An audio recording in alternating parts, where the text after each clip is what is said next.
Bab 10 Siapa yang telah membantu Song Suer? Setelah pelatihan, Xia Qing bersama tim pemandu sorak mengikuti para pria dari tim bola basket. Tugas untuk membersihkan peralatan secara alami dijatuhkan kepada Qin Lang yang sebagai asisten khusus. Ran Ying melihat Qin Lang kasihan. Awalnya, dia ingin tinggal bersamanya untuk membersihkannya. Tetapi malah ditarik pergi oleh Xia Qing dan berkata, satu-satunya kepentingan Qin Lang di tim pemandu sorak adalah membantu mereka untuk menyimpan barangnya. Jika tidak, aku akan mengusirnya keluar sejak awal. Untuk apa membantunya? Qin Lang menyimpan peralatan pemandu sorak dan mengemasinya ke dalam ruang peralatan. Pada saat ini, Paman Huang datang meneleponnya. Tuan muda, Kong Lingxian berkata, bahwa masalahnya sudah diselesaikan. Oke, aku sudah tahu. Qin Lang menutupi panggilannya setelah selesai berbicara. Efektivitas keluarga dalam menyelesaikan sesuatu hal sangat cepat. Itu hanya jarak 1 jam setelah Qin Lang meneleponnya dan diperkirakan akan butuh waktu beberapa saat untuk menyampaikan kabar kepada Song Suer. Jam 5 sore. Qin Lang yang sedang berlari pelan menerima panggilan dari Huang Ge. Huang Ge tampaknya sangat senang. Qin Lang, di manakah kamu? Lapangan. Aku mendengar nada bicaramu begitu santai. Apakah Song Suer sana baik-baik saja? Qin Lang memperkirakan bahwa kabarnya seharusnya sudah diketahui oleh Song Suer. Sial. Bagaimana kamu tahu? Ayahnya baru saja menelepon pada 20 menit yang lalu dan kamu sudah mengetahuinya bukan? Tanya Huang Ge dengan penasaran. Jika masalah ini belum diselesaikan, bisakah kamu begitu santai? Qin Lang tersenyum tipis. Benar juga. Huang Ge lanjut berkata. Datanglah ke Xian Yaju sekarang. Song Suer bilang ingin mentraktir. Kami sudah berjalan ke sana. Kalian pergilah. Aku tidak pergi. Song Suer begitu membencinya. Bukannya itu akan mencari ketidaknyamanan untuk dirinya sendiri. Ayo. Ayo. Semuanya ada di sini. Apakah kamu merasa tega untuk tidak datang? Aku benar-benar tidak pergi. Pergilah kalian untuk bersenang-senang, hei. Beraninya kamu menolak bukan? Pokoknya, jika kamu tidak datang, kamu tidak memperlakukan aku, Ren Hao dan Yin Ting sebagai saudaramu. Kamu lihatlah sendiri. Setelah selesai berbicara, Huang Ge langsung menutupi panggilannya. Qin Lang tersenyum tak berdaya. Setelah mendengar bunyi panggilan yang telah ditutup, Qin Lang berjalan keluar dari gerbang kampus perlahan dan datang ke Xian Yaju. Begitu dia memasuki restoran, dia mengikuti suara kebisingan dan menemukan meja Song Suer dan lainnya. Ada belasan orang di meja. Selain beberapa teman sekamar Song Suer dan teman sekamarnya, ada juga beberapa orang yang asing. Sepertinya mereka adalah temannya Song Suer. Qin Lang perlahan berjalan ke meja dan beberapa orang mengarahkan tatapannya pada Qin Lang. Song Suer yang sedang mengobrol kembali menoleh dan melihat bahwa Qin Lang juga sudah datang. Kesan penghinaan menelintas di matanya. Aku tidak meminta kamu datang ke sini bukan? Lupakan. Suasana hatiku bagus. Biarkan kamu deh. Sini saja. Setelah selesai berbicara, dia tidak melihat Qin Lang. Kemudian berbalik dan mulai mengobrol lagi. Pada saat ini, bagaimana dia bisa terlihat khawatir dan takut seperti siang hari tadi? Qin Lang menghentikan langkah kakinya dan melihat bayangan punggung Song Suer. Api kecil di hatinya sedikit bergerak. Sudahlah. Bagaimanapun, masalah ini juga ada hubungan dengan dirinya sendiri dan juga telah membantunya. Singkatnya, juga tidak akan ada hubungan dengan Song Suer untuk kedepannya. Bahkan jika bertemu dengan dia yang sedang dalam kesulitan pada suatu hari nantinya, itu juga bukan urusanku lagi. Huang Ge berjalan dengan cepat dan berbisik di depan Qin Lang. Jangan peduli padanya. Mari kita bersenang-senang. Ayo, duduk di sampingku. Sambil berbicara demikian, Huang Ge menarik Qin Lang dan duduk di sampingnya. Begitu Qin Lang duduk, Song Suer meliriknya dengan jik. Sedangkan Qin Lang juga tidak melihatnya, agar tidak membuat dirinya sendiri merasa canggung. Suer, ada apa dengannya? Seorang gadis yang asing melirik Qin Lang dan bertanya pada Song Suer dengan suara rendah. Beberapa orang yang tidak tahu dengan ceritanya juga menatap Song Suer dan menunggunya untuk menjawab keraguannya. Tatapan Song Suer berputar di tubuh Qin Lang dan kemudian melihat orang lain. Wajahnya membawa seringai yang samar dan sedikit arogan. Lalu berkata, "Sobat ini sangat luar biasa. Kemarin pagi, dia pergi ke Citibank untuk menarik uang dan kuncinya adalah dia masih belum punya kartu Citibank."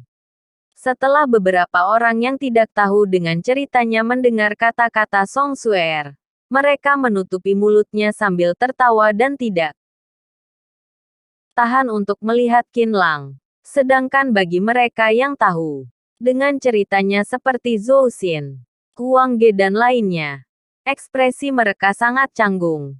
Nantinya masih harus makan. Bahkan jika tidak menyukai Qin Lang, perlukah mengungkapkan kekurangannya di depan orang lain? Satu persatu hidangannya telah disajikan oleh pelayan. Beberapa orang berkumpul dan berbicara sambil tertawa. Sedangkan Qin Lang hanya mengobrol dengan Huang Ge dan Ren Hao di sebelahnya.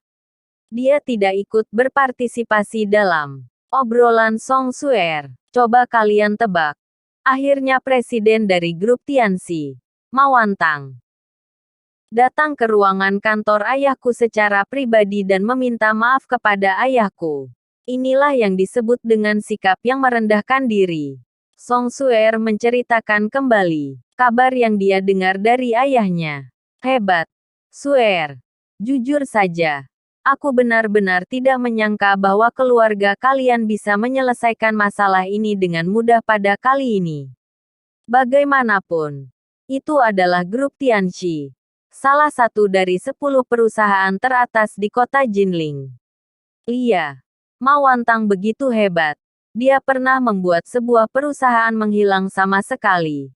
Tetapi bagi keluarga kalian, masalahnya sudah diselesaikan dalam waktu sehari. Suer, koneksi dari keluarga kalian cukup keras. Seorang pria mengangkat ibu jarinya. Beritahukanlah pada kami bahwa siapa yang telah kalian cari, sehingga kami juga bisa menyombongkan diri di depan orang lain, kata seorang pria, berkacamata kepada Song Suer sambil tersenyum. Tentu saja. Siapa ayahku? Sikap Ma Wantang mungkin keras di depan orang lain, tetapi di depan ayahku, jika mengatakannya dengan buruk, dia bukanlah siapa-siapa. Song Suer dipuji oleh orang lain sampai melayang. Tunggu. Aku menelepon ayahku untuk bertanya sekarang. Dia mengeluarkan ponselnya. Lalu, menekan nomor ayahnya dan membuka loudspeaker. Setelah berbunyi 4 kali, panggilannya telah terhubung. Ayah, paman manakah yang kamu cari untuk masalah kali ini? Song Suer tiba-tiba merasakan sesuatu yang salah begitu dia berbicara. Demikian, ketika ayahnya meneleponnya untuk memarahinya pada pagi hari tadi, dia telah mengutuknya dengan kata-kata yang enak didengar. Singkatnya, dia telah mencari masalah besar yang seperti itu dan tidak ada kemungkinan baginya untuk membiarkan Ma Wantang menyerahkan diri. Apakah karena ayahnya mendapatkan inspirasi? Kemudian dia memikirkan orang penting tertentu yang telah dia abaikan sebelumnya. Pemikiran itu langsung muncul di dalam benak Song Suer. Bab 11 kontribusinya telah diambil. Saat Song Suer memikirkannya, ayahnya sudah berbicara. Putriku, bagaimana mungkin ini adalah koneksi yang kucari? Jika aku bisa mencari koneksinya, perlukah tadi pagi? Amarahku begitu besar, Suer. Ayah tadi pagi merasa sedikit cemas dan berkata, mengirimkan kamu untuk Mage. Itu adalah kata-kata yang marah. Kamu jangan marah dengan ayah ya, kata-kata ayahnya membuat wajah Song Suer tersipu malu dan kemerahan di wajahnya langsung meningkat ke tingkat tertentu. Apa yang Anda bicarakan? Teman-temanku sedang mendengarkannya di samping. Hanya Anda yang bisa mengatakannya untuk mengirimkan aku kepada Mage. Wajah Song Suer memanas. Kemudian berdiri dan berjalan ke samping untuk menelepon. Ayah, apakah ini benar-benar bukan koneksi yang kamu cari? Song Suer memastikannya lagi. Jika bisa mendapatkan koneksinya, bisakah aku membiarkan kamu untuk menemani Mage selama 1 malam? Song Suer memejamkan matanya, lalu menarik nafas dengan dalam dan menahan kata-kata makian di mulutnya. Bisakah untuk tidak menyebutkan hal ini lagi? Teman-temanku tadi ada di sana. Apalagi aku menyalakan loudspeaker. Anda telah membuat putrimu malu. Teman-temanmu semuanya ada di sana. Aduh, salahkan aku. Suer, mengapa kamu harus menyalakan loudspeaker? Sudahlah. Jika masih mengatakannya lagi, aku tidak sabar mencari tempat untuk bersembunyi. Song Suer memegang dahinya dengan tangannya. Untuk apa aku menyalakan loudspeaker? Bukannya ini mengira bahwa Anda yang mencari koneksinya. Kemudian bersiap-siap untuk pamer di depan teman-teman. Tetapi sekarang malah gagal untuk memamerkannya dan menjadi skandal buruk untuk dirinya sendiri. Hais. Suer. Mungkinkah temanmu yang membantu mencari koneksi itu? Temanku. Song Suer melirik kembali ke orang-orang di meja makan dan benar-benar ada kemungkinan itu. Karena mereka semua sudah menelepon pada sebelumnya. Diperkirakan itu adalah temanmu. Dia telah banyak membantu kita dan kamu harus berterima kasih dengan baik padanya. Ayahnya menjernihkan pikirannya. Oke.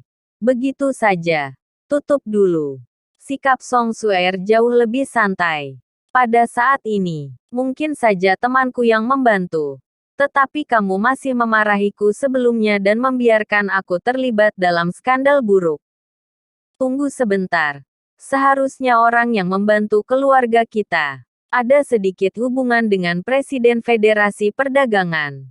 Masalah ini diselesaikan melalui presidensi. Orang ini tidak biasa dan kamu harus memperhatikannya. Ayahnya menambahkan satu kalimat lagi. Setelah menutup panggilan, Song Suer berjalan kembali ke meja makan dengan curiga. Ketika membicarakan masalahnya, semua orang merasa sangat tertarik. Siapakah itu? Malah bisa menghubungkan koneksinya dengan presiden dari Federasi Perdagangan. Ekspresi Song Suer tampaknya sangat tenang. Matanya mengamati wajah dari semua orang dan akhirnya terkunci di orang yang paling dekat darinya. Jiang Beibei. Kemudian bertanya, Beibei, apakah kamu yang membantu aku mencari koneksinya? Jiang Beibei tercengang. Lalu berkata sambil menggelengkan kepalanya. Bagaimana mungkin aku memiliki koneksi yang begitu keras? Suer. Apakah kamu bercanda? Benarkah? Song Suer bertanya lagi sambil menundukkan kepalanya. Benar. Jiang Beibei tiba-tiba merasa aneh. Tatapan Song Suer beralih ke Cui Wenwen di sebelah Jiang Beibei. Wenwen, apakah kamu yang membantuku? Bukan. Bukan. Suer. Aku sudah menelepon semua kerabat yang bisa aku hubungi dan mereka semua tidak bisa membantunya. Cui Wenwen menggelengkan kepalanya. Selanjutnya, Song Suer melihat sekeliling satu demi satu.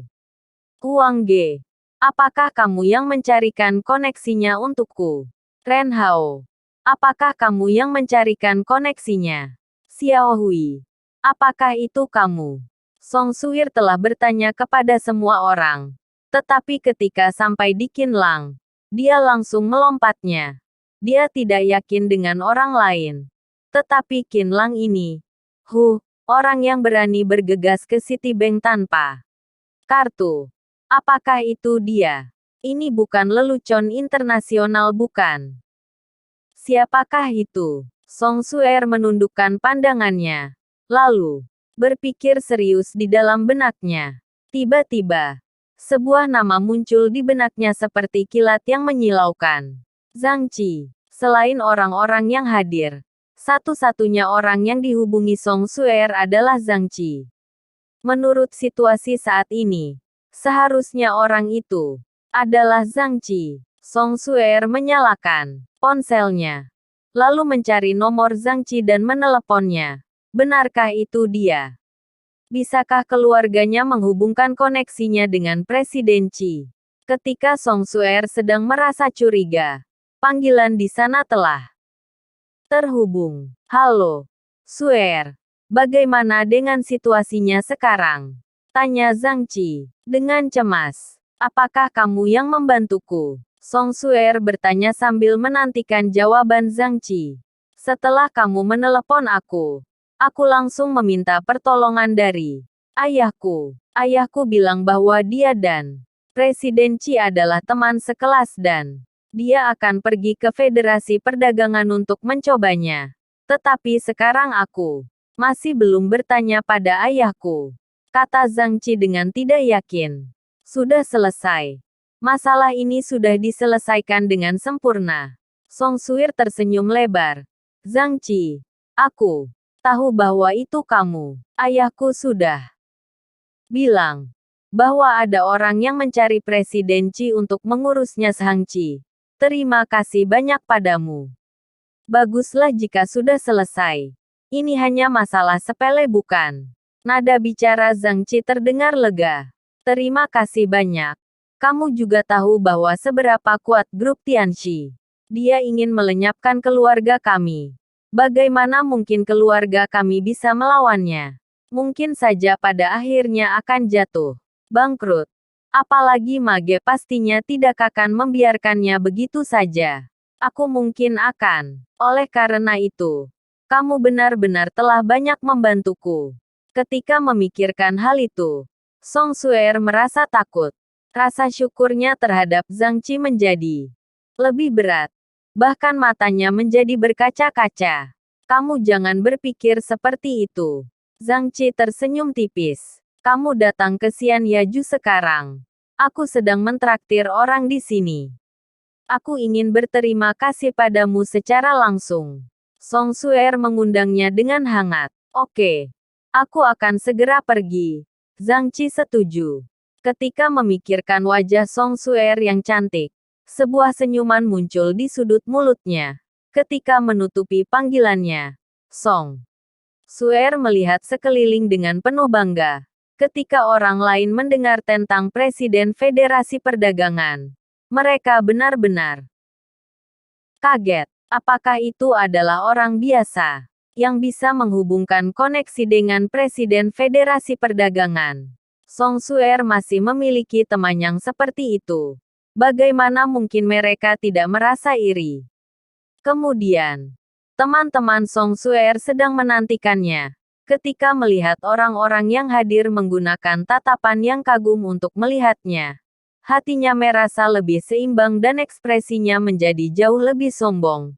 Zhang Qi kuliah di Universitas Teknologi Informasi Jinling dan tidak jauh dari Universitas Jinling. Sehingga dia segera bergegas ke Xian Yaju. Zhang Qi memiliki tinggi badan 1,85 meter. Tubuhnya kekar dan sedikit gemuk. Rambutnya keriting dan menggunakan pisau cukur untuk mencukur bekas putih di kedua sisi. Wajahnya yang pucat sedikit berkilau. Zhang Qi, sini. Song Suer segera berjalan ke arah Zhang Qi. Dengan senyuman di wajahnya dan secara alami meraih tangan Zhang Qi. Dia sedikit menundukkan kepalanya dan menatap mata Zhang Qi dengan temperamen wanita kecil yang lembut. Terima kasih telah membantu aku yang sedang dalam kesulitan.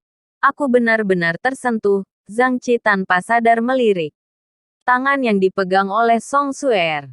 Dia juga memberanikan diri untuk menggenggam tangan Song Suer. Ketika melihat Song Suer yang berada di depannya, matanya berhenti untuk bergerak. Jangan katakan hal seperti ini lagi untuk kedepannya. Ini bukan masalah besar. Song Suer tersenyum dan membawa Zhang Qi ke meja makan. Ketika orang lain di meja makan melihat Zhang Qi datang, mereka semua berdiri dan menatapnya dengan tersanjung. Zhang Qi adalah orang yang memiliki koneksi dengan Presiden Federasi Perdagangan dan statusnya jauh lebih tinggi daripada para mahasiswa itu. Jika ingin bergaul dengan orang yang seperti ini, bisakah untuk tidak menunjukkan kesan yang baik kepadanya? Begitu banyak orang. Zhang Qi berjalan ke meja makan. Ketika melihat orang lain berdiri untuk menyambutnya, dia merasa sangat nyaman dan menekankan tangannya. Semuanya duduk. Untuk apa berdiri? Setelah Zhang Qi selesai berbicara, semuanya baru saja duduk. Duduklah bersamaku. Song Suer menarik Zhang Qi dan berjalan ke tempat duduknya sendiri. Tetapi, tubuh Zhang Qi begitu kekar, sehingga Song Suer hanya bisa terpaksa untuk duduk. Sungguh merepotkan jika ingin menggerakkan sumpit. Semuanya bergeser dulu. Zuxin segera menyapa yang lainnya dan semua orang bergerak. Tetapi efeknya masih belum terlalu memuaskan. Sedangkan Song Suer dan Zhang Qi merasa sangat sesak. Qin Lang, ketika semua orang memindahkan bangkunya, Song Suer tiba-tiba melihat ke arah Qin Lang dengan ekspresi wajahnya yang sedikit gelap. Ketika Qin Lang menatapnya, Song Suer sama sekali tidak merasa malu. Atau tidak kamu pergi terlebih dahulu? Awalnya aku juga tidak mengajakmu dan sekarang kamu juga hampir sudah makan banyak. Kampus juga tidak jauh. Kembalilah ke asramamu terlebih dahulu.